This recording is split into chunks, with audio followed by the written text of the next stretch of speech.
Hi, students. Welcome to video 21 on aquatic ecology.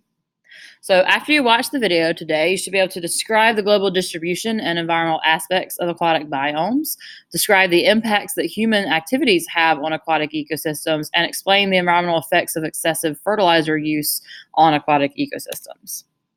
So here's a map of where our aquatic biodiversity is located. You'll notice that most of the net primary production is going to be along the shorelines and the coasts.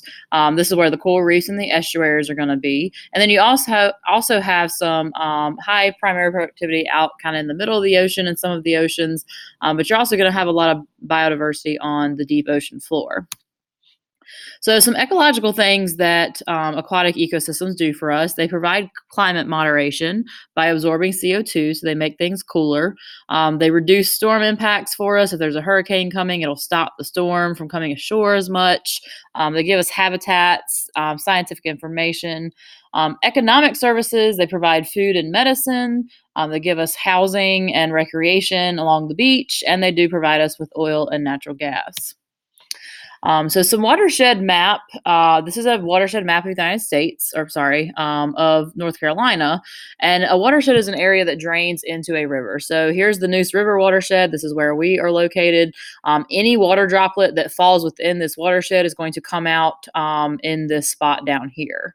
So it's all draining to the same location. Watersheds are all different. They have different areas and slopes, different vegetation, all of these kinds of things. And then this up here is a map of the United States, and you can see that the Mississippi River watershed takes up almost half the space of the United States. So that's a very, very large one. When we look at aquatic life zones, we have organisms located in different areas. So if they're on the bottom, they're called benthic organisms. That may be like decomposers and scavengers. Free swimming organisms like dolphins and sharks, those are nectonic. And then planktonic are the free floating ones, kind of usually along the surface, things like phytoplankton and zooplankton. So the reason that those things are so close to the surface is because that's where most of your light is going to be. So this is where most of your algae, your ocean algae, are going to be located. So things that eat algae are going to be right around there. This is where most of our oxygen is being produced. And you'll notice that the blue light penetrates the deepest, which is why the ocean looks blue.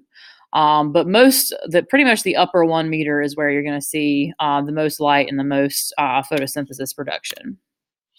So some limiting factors on our ecosystems. We were just talking about temperature. We were just talking about light. So that's going to be, for example, light might have to be there for some organisms. They can't live in the dark. So you have temperature, light, clarity, which is like the amount of sediments, dissolved oxygen content in the water, and also your salt concentration. And this is a range of tolerance graph looking at temperature for different schools of fish. And you'll notice that most organisms are going to be right here in the middle, and then you have some that can kind of tolerate higher or lower temperatures. But even small swings in any of these things can have big impacts. So looking at the different depths versus CO2 and oxygen. So oxygen, you'll notice, decreases by a ton as soon as you're getting away from the light and the photosynthesis. And then we're having an increase in carbon dioxide as we go down into the ocean as well. So they are kind of like an inverse relationship there. We talk about wetlands. We talked about this today. Marshes and swamps are examples of wetlands. A marsh has non-woody plants. Swamps have, things like trees. So this down here would be an example of that. They're going to be mainly located along the coasts because they are basically right there with the ocean. So what are some things that wetlands do for us? They provide us with recreational opportunities. They also protect our area along closer inland. So they provide flood control, erosion control. They do provide us with clean water and water supplies. And then, of course, there's habitat and migration. There are endangered species that live in wetlands, and sometimes that's the only place that they live, is that one place. So lots and lots of important functions that the wetlands can provide us, and it's very important to keep them. Barrier islands are specific to North Carolina. So that is an area of shifting sand. It's really unstable. The sands are constantly moving because it's windy and wavy. And this kind of helps protect our wetland environment. So this is kind of what separates the ocean from coming up and hitting that wetland environment. So it's really valuable. It also provides habitat for some threatened and endangered species. For example, the piping plover down here that you see, the loggerhead turtles, and the southern bald eagles all are living on these barrier islands. Unfortunately, though, that is kind of hazardous. So you don't want to live there permanently because you're going to have a storm come at some point, and basically the entire area is going to be, inundated with water. It also is really hard to get people evacuated because you really have to be either on a ferry, on a bridge. It's very short notice, and trying to get a lot of people out of an area is really, really tough to do that. So it is going to be a hazard if you live there. So we're going to switch over to lakes for the rest of the presentation. Lakes, we have these different terms. I would recommend that you draw this picture or you can print it out.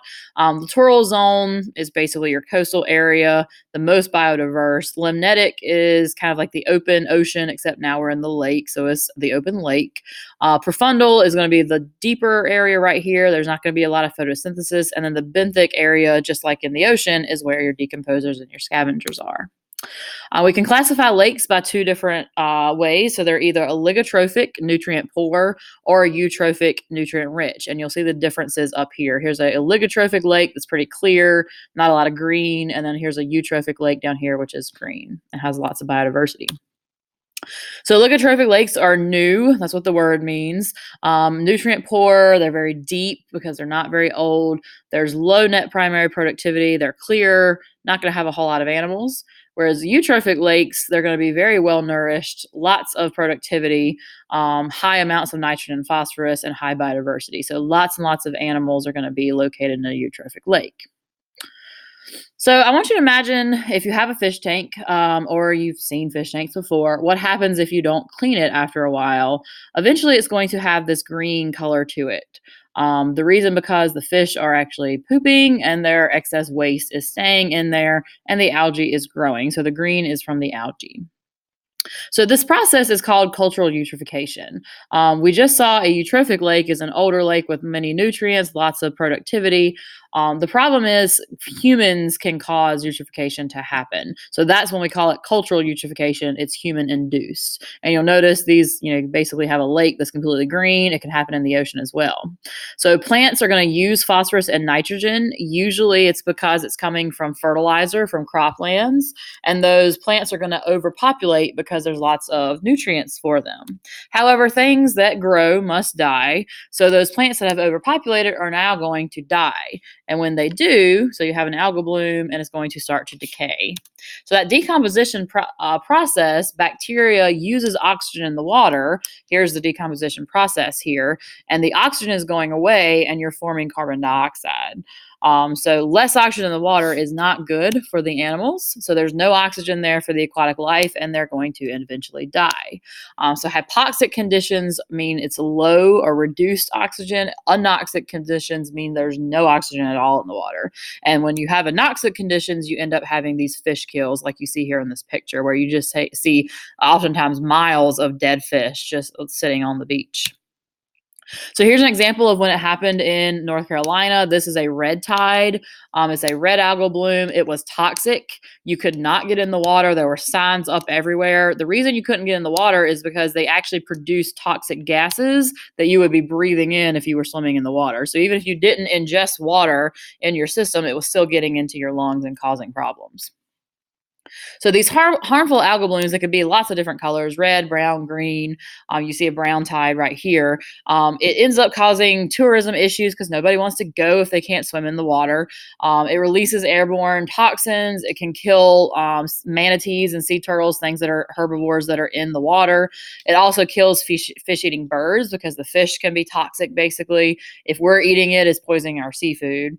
And it does cause dead zones, which are basically areas in the ocean that are completely void of life or almost completely devoid of life.